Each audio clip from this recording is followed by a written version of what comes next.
Hi everyone, this is Volume Entertainment here, and I'm here to review the Zing Dino Hunterz Crossbow. There are some problems with this blaster, and I'll get to those in a minute.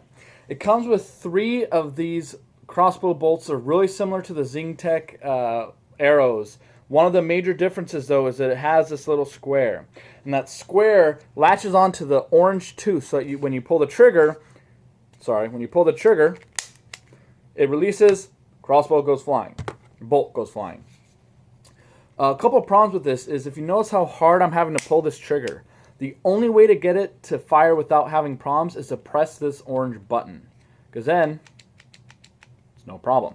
However, they didn't put it on both sides. I do not know if this is a left-handed crossbow or if this was just poor design. That is one of my major gripes with it. It's actually the primary gripe. The only other problem I have with this crossbow is the stock, and it's really small and likes to slip, and it's so short you can't really use it as a stock unless you're maybe 13 years old. I don't know, I'm not that young anymore.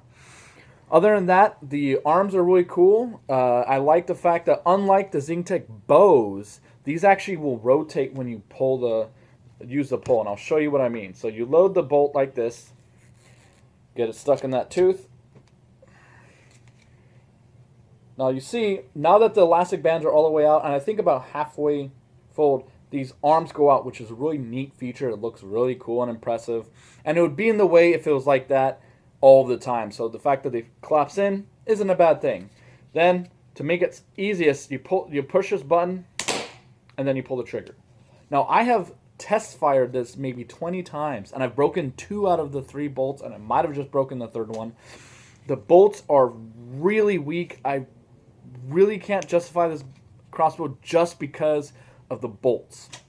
Maybe in an outdoor game, you're not hitting walls, you're not hitting from 10 feet away, maybe it won't snap. But the fact that I've done that with all of my other stuff proves how fragile these darts are, and that's a problem. Ultimately, this crossbow is a lot of fun to play with. If you're playing with a couple of your friends, just goofing around, or using it for cosplay, it's great. However, I can't really recommend this for any kind of serious play, especially not any kind of NIC war or HVZ. The only way I could justify it in an HVZ game is if the crossbow special ammo counts as something. Like in a lot of HVZ games, certain zombies can only be killed with grenades or the rockets that come with the Demolisher. So if these were counted for that or counted as bonus kills against some super zombie, it could be worth it. Definitely not a primary, definitely not a secondary. It would only be a specialty blaster, and that's if the game type gives you special reasons to use it.